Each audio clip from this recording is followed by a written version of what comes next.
Vamos lá, bom dia, pessoal. Vamos corrigir aí os exercícios sobre contratualistas, né? Sobre John Locke, que eu pedi que vocês fizessem lá no portal. Vamos ver, acompanhem aí na apostila de vocês.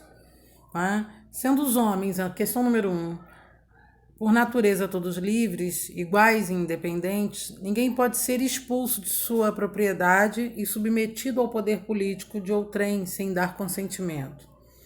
A maneira única em virtude da qual uma pessoa qualquer renuncia à liberdade natural e se reveste dos laços da sociedade civil consiste em concordar com outras pessoas e juntar-se e unir-se em comunidade para viver em segurança, né? Conforto e paz umas com as outras, gozando garantidamente as propriedades que tiverem.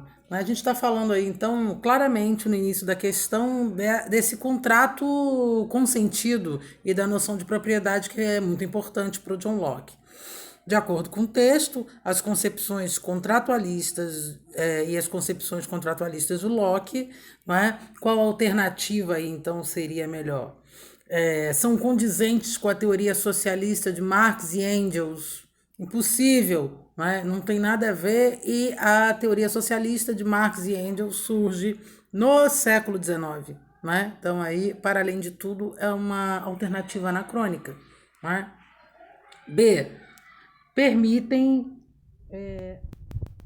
a legitimação dos governos absolutistas modernos. Não é disso que o Locke está falando, né? Como ele defende aí uma filosofia política liberal, não é? Ele é um grande defensor da ideia parlamentarista que os ingleses defendiam, não é? Ele é o pensador responsável, não é, por críticas a essa monarquia absoluta, tá? Letra C. Definem os parâmetros básicos das democracias liberais. Essa está certa, com certeza tem tudo a ver com Locke, mas vamos ver aí as outras alternativas. Apresentam traços posteriormente resgatados pelo anarquismo. Outra questão anacrônica, O anarquismo também é uma corrente de pensamento surgida no século XIX. Letra E. Harmonizam-se com a ruptura estabelecida em estados de exceção. Não é nada disso que o Locke defende. Então, para a gente entender, muito diferente da teoria hobbesiana, o Locke não vai aceitar aí a tese de que o indivíduo tem que ceder a essa ideia de Estado em troca da sua liberdade, a esse Estado forte. Ele está falando de um consentimento, e uma manutenção dessa liberdade e dos interesses individuais. Então, claro, a letra C, que fala de democracias liberais, é a melhor alternativa, a alternativa certa. Número 1, letra C. Vamos lá, a segunda questão.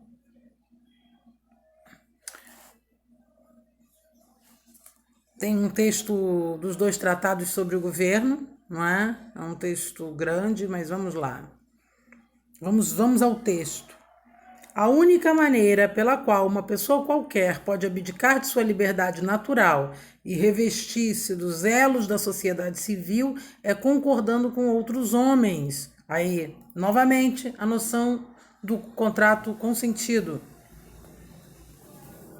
E juntar-se e unir-se em uma comunidade para viverem confortável, seguro e pacificamente uns com os outros, num gozo seguro de suas propriedades e com maior segurança contra aqueles que dela não fazem parte. Sobre o contratualismo de Locke, responda uma questão discursiva. A primeira pergunta é: qual é o instrumento que opera a passagem desse estado de natureza para o estado civil? E que vocês expliquem a sua característica principal. O instrumento é o contrato social. A gente já falou disso. O Locke é um contratualista. Que instrumento será utilizado? O contrato social. E essa principal característica desse acordo, ou seja, desse contrato consentido, para o Locke é a seguinte, né? É que esse acordo entre os participantes, né, que vão estar assolados pela inconveniência dessa condição de natureza, eles vão se reunir para criar um poder comum que defenda sua vida e a sua propriedade. O contrato se dá aí, a característica principal é em um poder comum, ou seja, num Estado que defenda, não é, o direito à vida e o direito à propriedade, não é? É isso que vocês têm que explicar, ou seja, que esse Estado é um Estado liberal, que ele precisa fazer a manutenção do direito da propriedade e fazer a manutenção do direito natural que todo homem tem da vida. Letra B. Essa passagem para o Estado civil ocorre pela vontade dos mais fortes, que obrigam os mais fracos, ou pelo livre consentimento de cada um para formar o corpo político. Justifique. Bom, a gente já falou inúmeras vezes, né? E tá lá no material e na videoaula que vocês assistiram, o quanto esse Estado é um Estado de consentimento. Ou seja, os homens fazem esse pacto para fazer a manutenção desses direitos naturais, o direito à vida, o direito à propriedade, o direito à liberdade, não é? E aí vocês podem justificar, né, que a passagem desse estado de natureza para a sociedade civil vai ocorrer por um livre consentimento, né, por uma decisão desses indivíduos, né, que iguais, né, nos seus direitos naturais vão estabelecer um contrato social para superar as inconveniências do estado de natureza, né?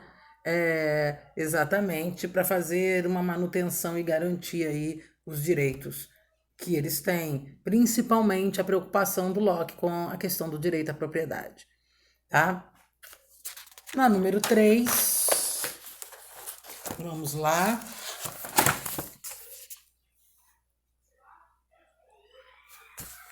Devemos considerar em que estado todos os homens se acham naturalmente, sendo esse um estado de perfeita liberdade para ordenar-lhes as ações e regular as posses e pessoas conforme acharem conveniente, dentro dos limites da lei da natureza, sem pedir permissão ou depender da vontade de qualquer outro homem. Nesse trecho, o Locke está definindo a liberdade como, não é? Silenciosidade ou o direito de fazer o que se quiser? Não, não é? Ele fala o tempo todo na manutenção do direito à vida e à propriedade de todos. Agir de acordo com a lei civil, né? Não é isso que ele está dizendo, né? Olha lá. E pessoas conforme acharem conveniente dentro dos limites da lei da natureza. Né? Também não é essa. Não é um Estado forte, uma lei que obrigue. A ausência de autoridade religiosa, né? Em momento nenhum ele está falando disso. Letra D. Não estar sujeito ao arbítrio de ninguém. Né? Isso sim combina com esse liberalismo que ele está defendendo. Não é? E o exercício da virtude moral. Não é? Ou seja, a alternativa certa, então, a letra D. Não é por um arbítrio de ninguém. O liberalismo tem aí, ele está falando de uma consciência e ele está falando, é claro, de uma permissão. Esse contrato social é feito pelo consentimento, né? Consentimento dos homens. Número 4. Tá? Se todos os homens são, como se tem dito, livres, iguais, independentes por natureza, ninguém pode ser retirado desse estado e se sujeitar ao poder político de outro sem o seu próprio consentimento. Tá? A única maneira pela qual alguém se despoja de sua liberdade natural e se coloca dentro das limitações da sociedade civil é através do acordo com outros homens para se associarem e se reunirem em uma comunidade para uma vida confortável e pacífica com os outros. Né? É um trecho aí do 2º Tratado sobre o Governo Civil. O texto revela a concepção de John Locke segundo a qual sociedade civil, de qual sociedade civil o Locke está falando aí. Tá? A questão é extensa, mas é melhor a gente explicar, não é? Para o Locke, essa instituição da sociedade civil, ela necessita de dois aspectos, tá? O primeiro, que cada cidadão vai conceder ao Estado, né, uma tutela de determinados direitos naturais, e o segundo ponto consiste no compromisso desse Estado de fazer uma manutenção e garantir esses direitos individuais, né? Ou seja, o Estado vai trazer a seguridade dessa vida em comunidade, não é? Então, por isso, não é, a melhor alternativa aí da questão, não é, seria a letra B de bola, não é? Ou seja, o texto, segundo a concepção que o Locke tem sobre sociedade civil, na letra B está explicando aí, se estabelece mediante um contrato social que implica privar-se de determinados direitos naturais em troca de uma vida em segurança dentro da comunidade. É isso, principalmente por conta, não é, da manutenção do direito de propriedade. De que está se privando? De uma liberdade total, não é? Para garantir o direito à propriedade e para garantir o direito à vida. Não é? Por isso que é um contrato, ou seja, ele é consentido, não é? E não é feito através, né, da mão forte ou do poder absoluto que nós vimos lá atrás, que é o que o Hobbes, por exemplo, defende. Tá? Questão aí número 5.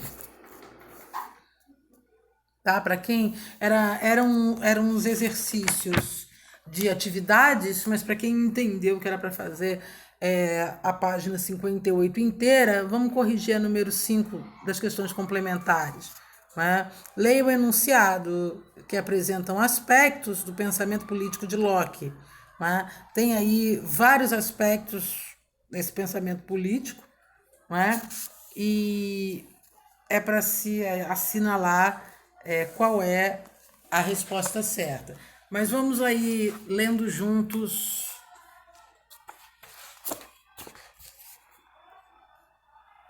as opções. Né?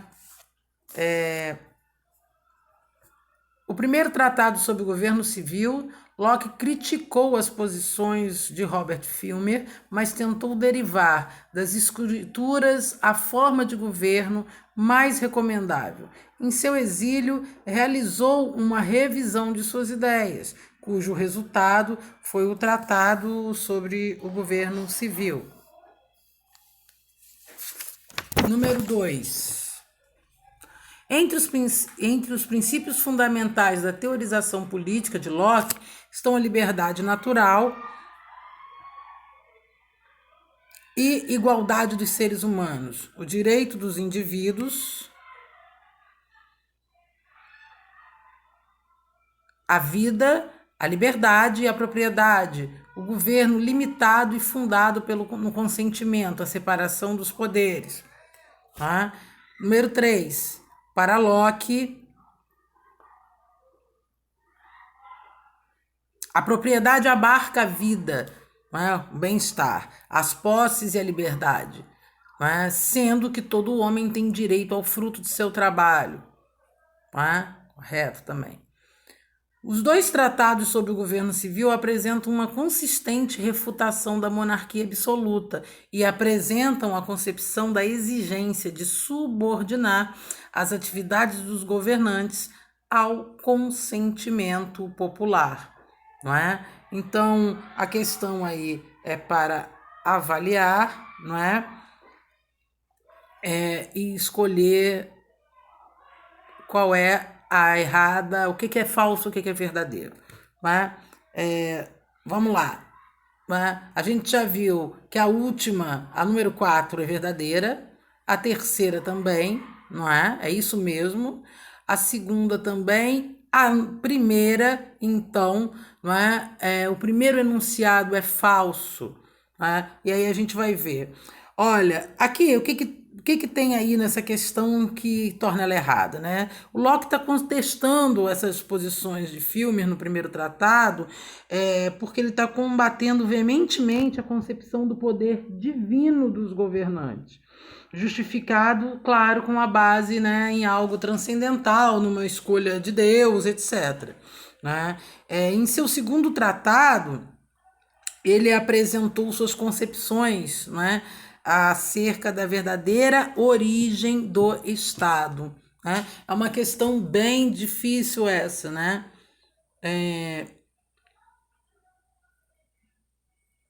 Porque é necessário saber, não é, o quanto Robert Filmer era defensor das ideias do direito divino e do poder absoluto dos reis. Então, portanto, o gabarito é a letra A, que somente o primeiro enunciado é falso. Tá bom, gente? Por enquanto, nós vamos fazendo aí os exercícios, corrigindo por aqui e, persistindo as dúvidas, vamos tirar as dúvidas no nosso encontro online. Tá bom, queridos? Um beijo grande, até a próxima.